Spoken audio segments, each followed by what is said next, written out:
Olá pessoal, sejam muito bem-vindos ao canal Estude Comigo e hoje mais uma aula especial e gostosa para você aprender de vez, de forma lúdica e prática comigo, gestão de contratos, que está lá na Lei 14.133 de 2021, que é a famosa Lei de Licitações e Contratos, e a partir do artigo 89 inicia falar sobre os contratos administrativos. Hoje nós vamos falar sobre o artigo 92, como já falei nas aulas anteriores. Se você não viu as aulas anteriores ainda, pesquisa aqui no canal, vai estar na descrição do vídeo também. Vamos dividir essa aula em 5 partes. E hoje é a parte de número 1. Então aperta os cintos e você vai gabaritar e ser aprovado em seu concurso e vai matar de letra gestão de contratos. Gestão de contratos, Lei 14.133 de 2021, especificamente hoje o artigo 92. Vamos lá. O artigo 92, o caput diz assim: são necessárias em todo contrato cláusulas que estabeleçam, a inciso 1, o objeto e seus elementos característicos. Vocês vão ver que nesse material do PDF aqui, que vai ficar disponível para vocês na última aula, na última parte da aula, eu deixei em azul a explicação que eu dou a cada um dos incisos, cada um dos artigos. Aí esse inciso 1 diz que é necessário definir o que está sendo contratado, detalhando suas características específicas. Inciso 2, a vinculação ao edital de licitação e à proposta do licitante vencedor ou ao ato que tiver autorizado a contratação direta e a respectiva proposta. Aí em azul, esse inciso diz que é necessário que o contrato esteja de acordo com o edital de licitação e a proposta vencedora, ou com o ato que autorizou a contratação direta. Então você vai ver no material, no final vai estar disponível no QR Code e no link para você baixar na última parte dessa aula.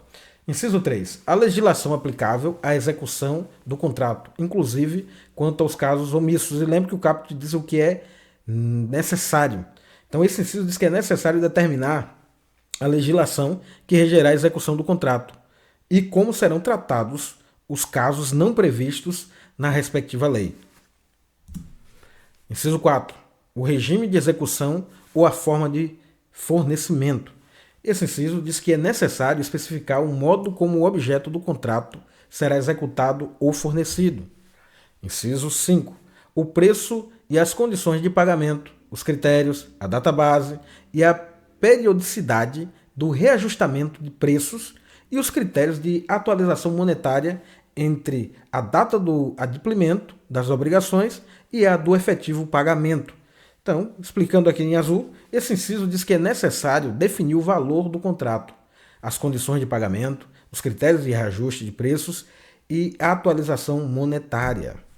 Inciso 6 diz assim, os critérios e a periodicidade da medição, quando for o caso, e o prazo para liquidação e para pagamento. É necessário, é obrigatório. E aqui vocês podem observarem que eu destaquei em amarelo, esse quando for o caso, por quê? Porque embora seja obrigatório, mas nem todo contrato vai ser necessariamente exigir critérios de medição. Tipo assim, digamos que você decidiu fazer, né, a empresa pública, aí, a administração decidiu fazer um contrato de um prestador de serviço que vai só entregar mensagens. Não tem o que medir, né, numa situação como essa. Então, o legislador aqui deixou claro que é quando for o caso, que vai ser no contrato que realmente tiver essa necessidade de medição, é obrigatório que tenha os critérios de como será medido. Então, esse inciso diz que é necessário estabelecer os critérios e a frequência para a medição do objeto, quando for o caso, bem como os prazos para pagamento. Inciso 7. Os prazos de início das etapas de execução, conclusão, entrega, observação e recebimento definitivo, quando for o caso também. Esse inciso diz que é necessário definir os prazos para início, conclusão e entrega do objeto, incluindo prazos de observação e recebimento definitivo, quando for o caso, quando houver necessidade de observação e de recebimento definitivo. Inciso 8. O crédito pelo qual correrá a despesa com a indicação da classificação funcional, programática e da categoria econômica. Esse inciso diz que é necessário indicar a origem dos recursos financeiros para custear a despesa e sua classificação orçamentária. Inciso 9. a matriz de risco quando for o caso. Esse inciso diz que é necessário definir a matriz de riscos, especificando as responsabilidades de cada parte em relação a possíveis riscos. Isso, lembrando, destacando mais uma vez aqui, ó, que é quando for o caso, que vai ter algumas situações, tipo, como falei aqui, um contrato para um mensageiro entregar mensagens, cartas, documento. Não tem o que se dizer em fazer uma matriz de risco numa situação como essa. Então, é quando for o caso. Se for um caso onde exija matriz de risco, é obrigatório que tenha essa matriz. Inciso 10. O prazo para a resposta ao pedido de repactuação de preços, quando for o caso. Esse inciso diz que é necessário estabelecer o prazo para a resposta a pedidos de ajuste de preços. Inciso 11. O prazo para a resposta ao pedido de restabelecimento do equilíbrio econômico financeiro, quando for o caso. Esse inciso diz que é necessário definir o prazo para a resposta a pedidos de reequilíbrio econômico financeiro do contrato. Inciso 12. As garantias oferecidas para assegurar sua plena execução, quando exigidas, inclusive as que forem oferecidas pelo contratado, no caso de antecipação de valores a título de pagamento. Aí, mais uma vez, explicando aqui em azul, esse inciso diz que é necessário especificar as garantias que serão exigidas para assegurar a execução do contrato. E o inciso 13 diz assim, ó, o prazo de garantia mínima do objeto, observados os prazos mínimos estabelecidos nessa lei e as normas técnicas aplicáveis e as condições de manutenção e assistência técnica quando for o caso. Esse inciso diz que é necessário definir o prazo mínimo de garantia do objeto e as condições de manutenção e assistência técnica. Inciso 14. Os direitos e as responsabilidades das partes, as penalidades cabíveis e os valores das multas e suas bases de cálculo. Esse inciso diz que é necessário estabelecer os direitos e responsabilidades das partes, penalidades e valores das multas. Inciso 15.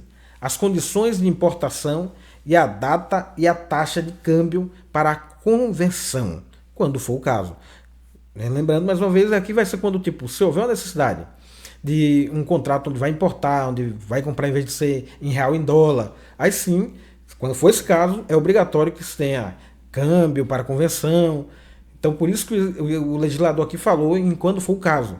Se for algo que você está contratando no exterior e com moeda que não é moeda brasileira, aí sim, essas condições de importação serão obrigatórias em cláusulas do contrato.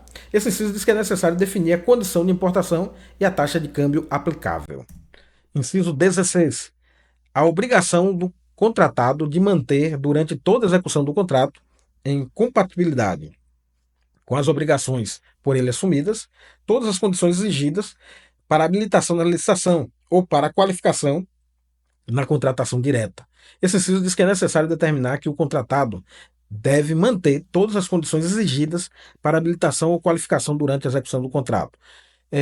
Trazendo um pouco mais a miúdo, digamos que tipo eu vou contratar você para você abrir uma empresa, uma microempresa, e eu contratei você, eu sou da administração pública, e eu vou contratar você para prestar um serviço.